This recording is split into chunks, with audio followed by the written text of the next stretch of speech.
मैं पूरी तरह से बेशर्मी से और पूरी तरह से बर्बाद हो गया हूं। सुदृढ़ हॉल में लगातार आगे पीछे घूमते हुए जियाओमो पूरी तरह से घबराया हुआ था, लगातार अपने माथे से ठंडा पसीना पोंछ रहा था।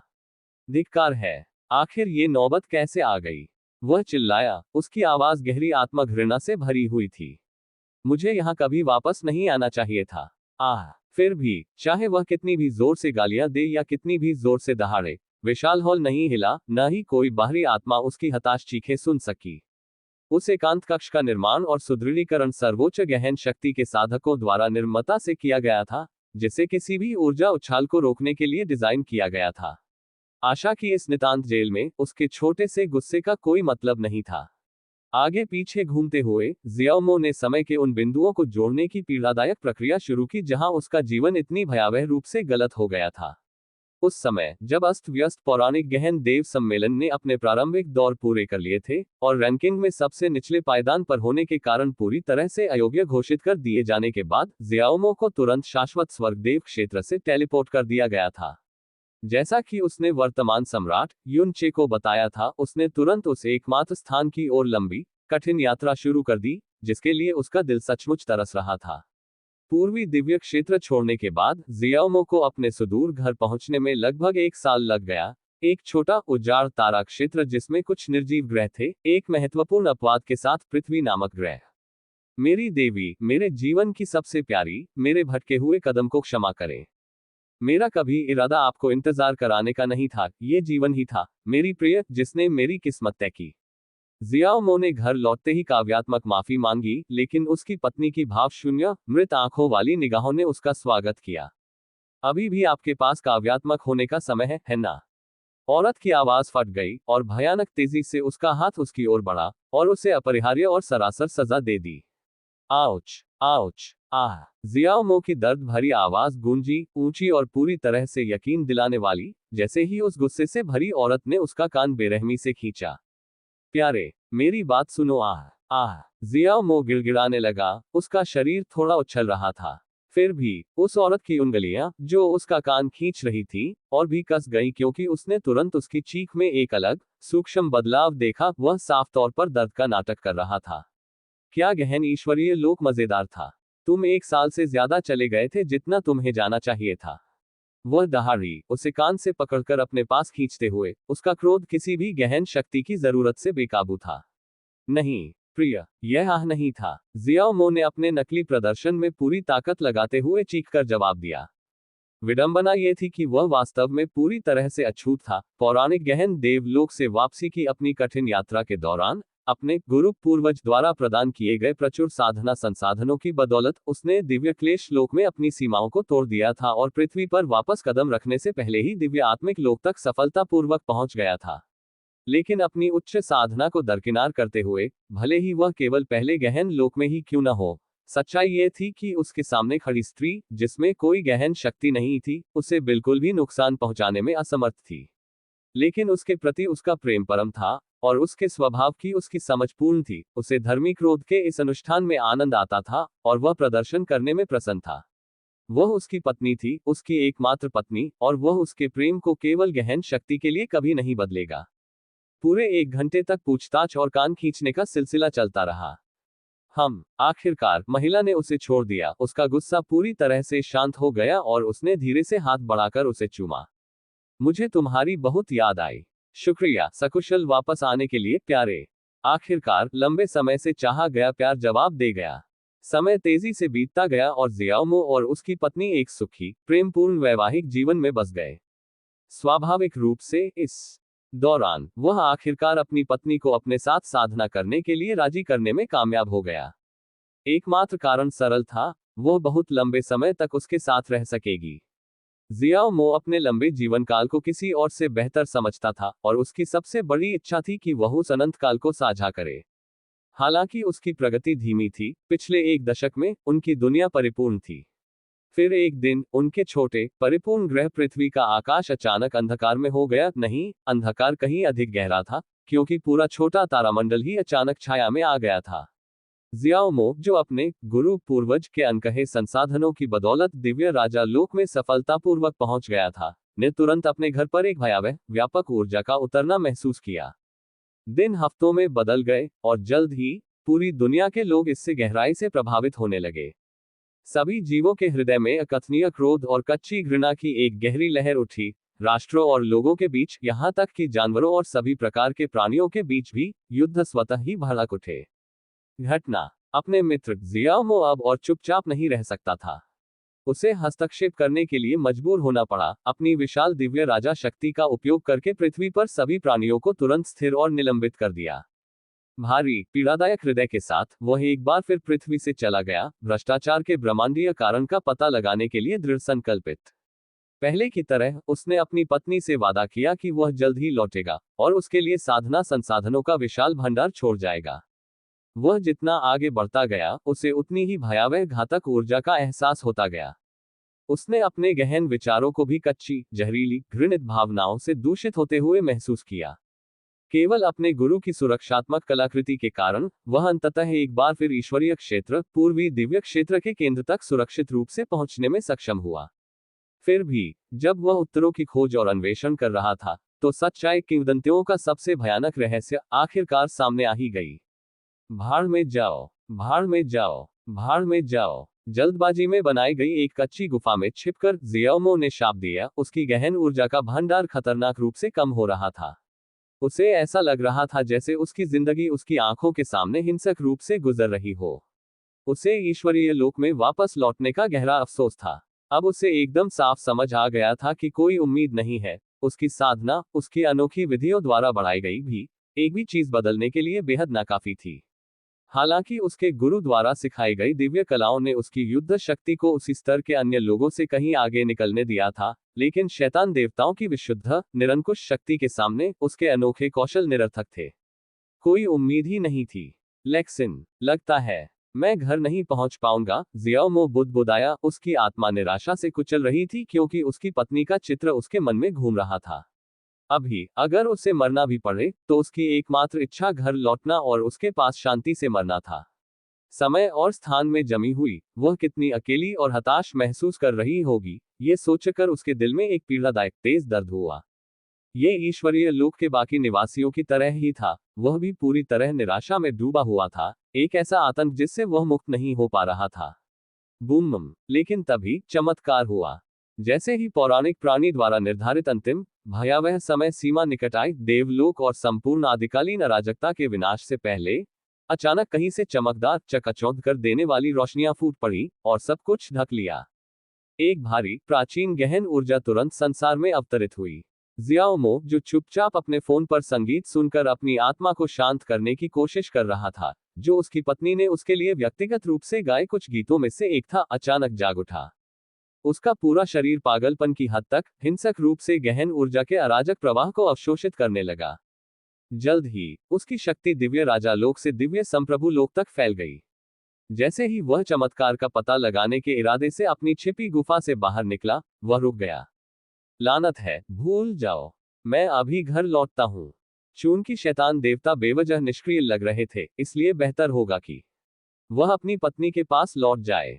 शैतान देवताओं ने दुनिया को क्यों नहीं तबाह किया, यह अब उसकी समस्या नहीं थी। इसलिए अपने कीमती बचे हुए हेडफोन लगाए, वह ग्रह छोड़ने ही वाला था कि उसकी मुलाकात उस बूढ़े स्वामी से हुई जो अचानक उससे लड़ने पर आमादा था। इससे भी बुरी बात यह थी कि जिस क्षण उसने अपना बचाव किया, उसी क्षण उसकी व्याकुलता के कारण वह अपना कीमती हेडफोन पूरी तरह से रखना भूल गया, जिससे वह नष्ट हो गया। इससे भी ज्यादा भयावह सच्चाई जिसने उसे तबाह कर दिया, वह ये थी कि वह हेडफोन एक अपूरणीय, खास तौर पर बनाया गया खजाना था जिसे उसकी पत्नी ने खुद उसके लिए गढ़ा था। अपने अंधे, बेकाबू गुस्से में उसने बूढ़े स्वामी की बुरी तरह पिटाई की और चला गया। फिर भी उसकी त्रासदी और भी गहरी हो गई जब उसे अचानक ऐसे समूहों का सामना करना पड़ा जो सिर्फ उससे लड़ने पर आमादा लग रहे थे।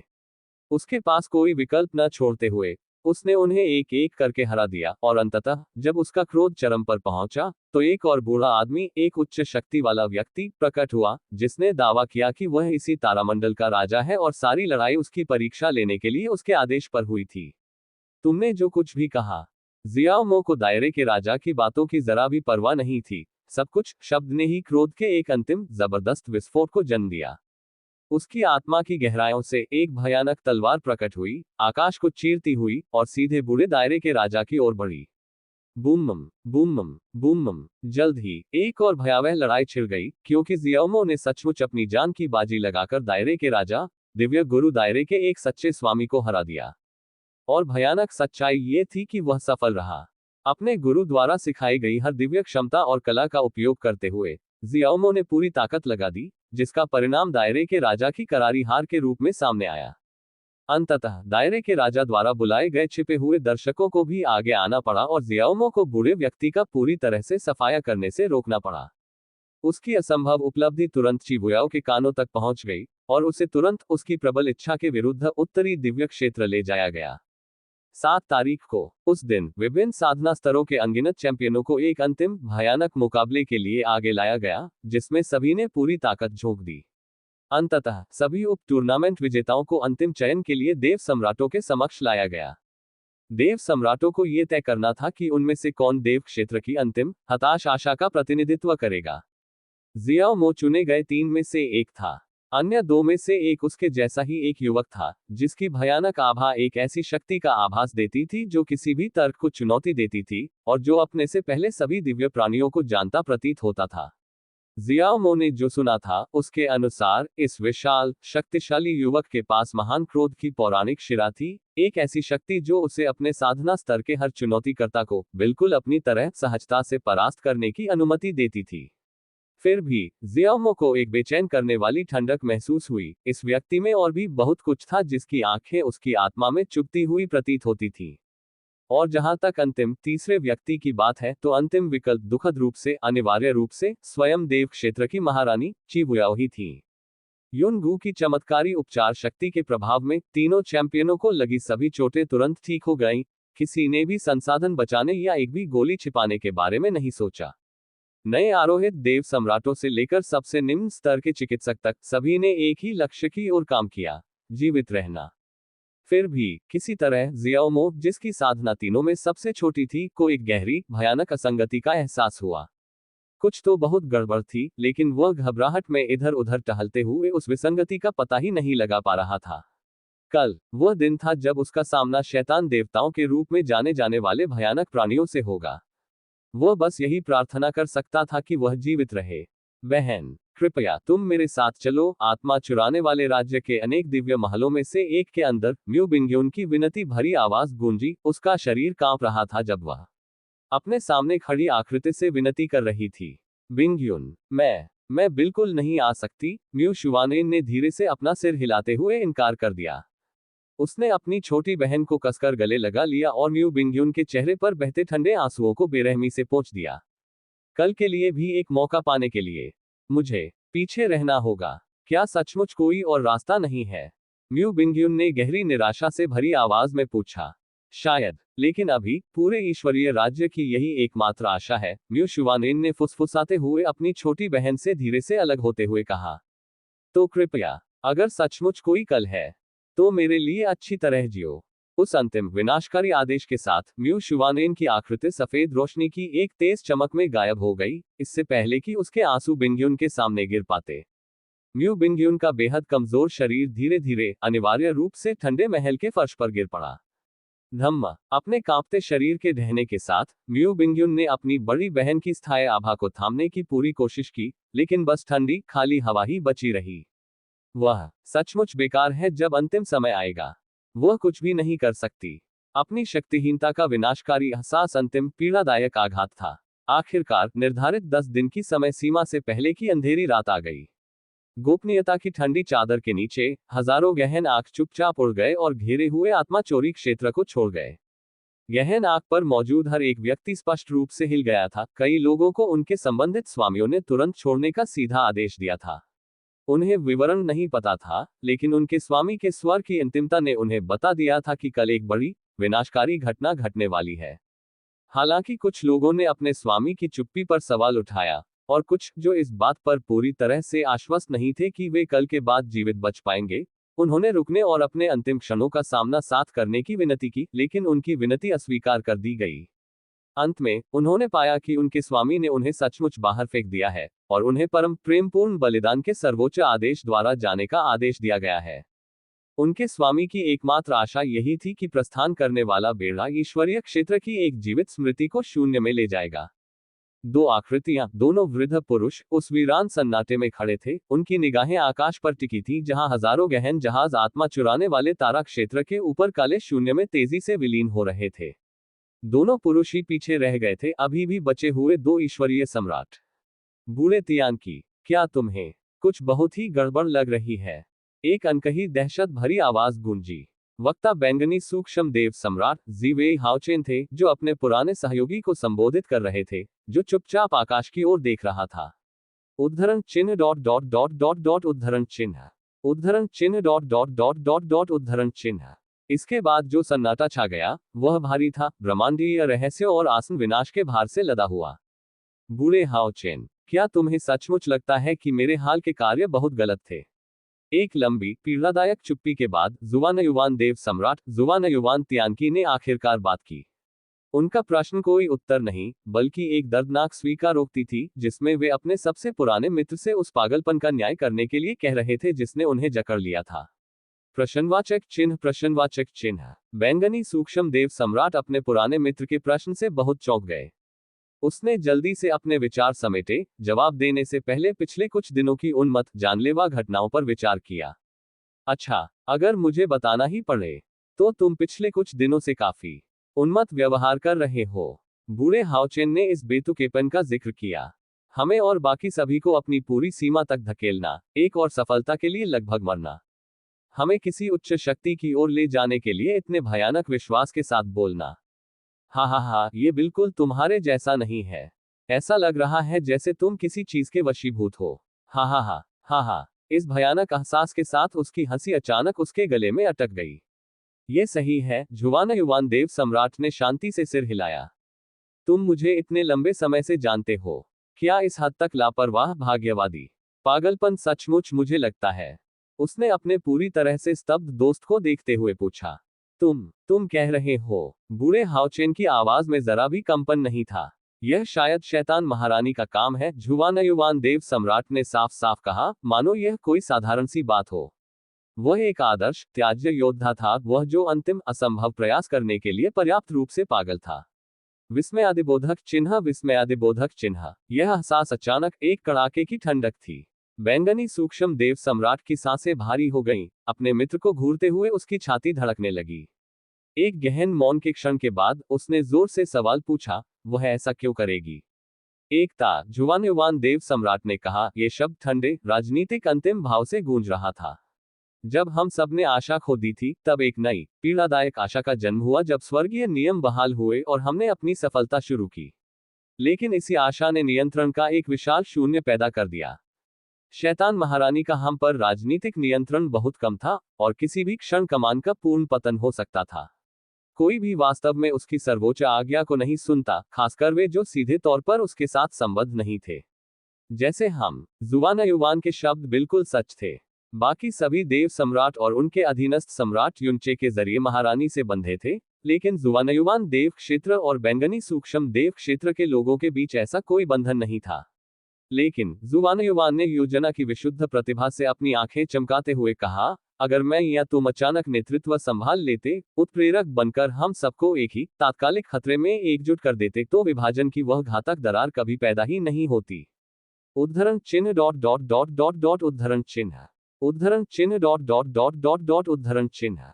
1 घंटे तक शांति बनी रही, मानो बैंगनी सूक्ष्म देव सम्राट अपने मित्र द्वारा कहे गए हर भयानक शब्द को गुस्से से पचा रहा हो। वह बोलना चाहता था, पूछना चाहता था, विरोध में चीखना चाहता था, लेकिन अंत में वह चुपचाप, बिना आवाज के खुलते और बंद होते हुए, केवल स्तब्ध रह सकता था। कोई बात नहीं, इससे कोई फायदा नहीं होगा, भले ही हम अभी जाकर उसका सामना करें, जुवानयुवान देव सम्राट ने बिना पूछे गए प्रश्न का उत्तर देते हुए, अपना सिर हिलाते हुए कहा। हम अब सिर्फ शतरंज के मोहरे हैं, इसलिए हमें अपनी भूमिका ठीक से निभानी चाहिए। जगह बदलने के लिए कहने की कोई जरूरत नहीं है। असली बात जिस पर हमें अभी ध्यान देना चाहिए वह है कल। इस बार जुवानयुवान देव सम्राट का पूरा स्वर बदल गया, एक खतरनाक उत्सुकता भरी रोशनी उनकी आंखों में उतर आई। शायद मैं उस दिन, बरसों पहले, मौजूद ही न होता, जब वह सिर्फ उत्तरी दिव्य क्षेत्र की नई देव सम्राट थी, जब उसने पहली बार पूर्वी दिव्य क्षेत्र में घुसपैठ की थी और खुद को एक किंवदंती बना लिया था। लेकिन अब मौका आ गया है। हा हा हा हा हा हा। शैतान महारानी, मुझे दिखाओ कि तुम कितनी सचमुच प्रतिभाशाली हो। जुवान युवान देव सम्राट की उन्मत्त हंसी गूंजी, एक अंतिम हताश प्रार्थना और चुनौती। बैंगनी सूक्ष्म देव सम्राट ने बस अपनी मुट्ठी कस ली, हार मान ली। जो होगा सो होगा। अब उन सभी का जीवन स्वयं शैतान महारानी की सर्वोच्च निर्दयी गणना पर टिका हुआ था।